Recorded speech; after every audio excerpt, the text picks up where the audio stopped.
जोङो समबाय डिपार्टमेन्टनिफ्राय सांग्रांथि हाबाफारि लादों। गासैबो जिल्लायाव जों लाबाय थादों। तामुलपुराव लाखांबाय आरो बाक्सायाव लाखांबाय। दिनै क'क्राझार जिल्ला कुसुगाव जों लानाय जादों। नेक्स्ट उदालगुरियाव लागोन। थांखिया बेनो जे गासैबो जे क'अपारेटिभ ससाइटिफोरखौ मोनसे राङारि बिथिङाव सांग्रां खालामनो जों बे हाबाफारिखौ खालामदों आरो मोजां क'अपारेटिभ ससाइटिफोरखौ जों लानानै ट्रेनिंबो खालामदों। दा बेनिखायनो बे फोजाखां मोनसे हाबाफारि एवारनेस प्रग्रामा जाबाय थादों।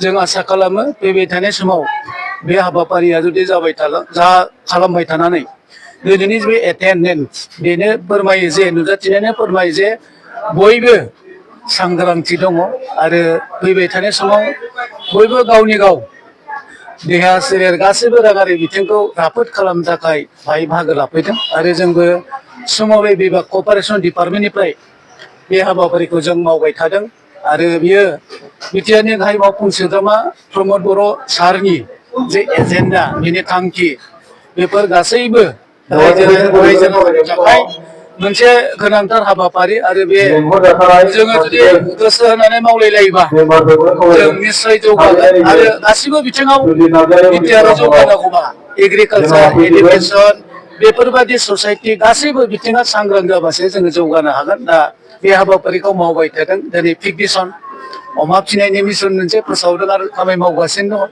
दा बैफोरबादिजों जोङो माखासे आनइमप्लयमेन्ट बेफोरखौ जोङो जाहाथे समाधान खालामनो हायो। दा नोंखायनो जोङो जोंनि डिपार्टमेन्टनिफ्राय बे हाबाफारिखौ लादों।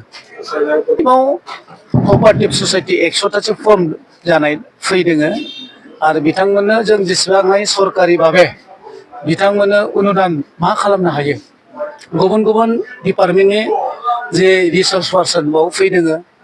केभिकेनि फैदों, डिडिएम नाबार्ड फैदों आरो गोबां बिदिनो डिपार्टमेन्टेलि जोङो लेंबोदों जे बिथांमोनाबो गावसोर जेसेबां हायो एसेबां क'अपारेसन खालामगोन। खालि जोंनि रायजो राजाफ्रा मावनो थाखाय एसे रेडि जाना फैनांगौ। अब्लानो जोंनि बे थांखि आरो मिसना जाफुंगोन।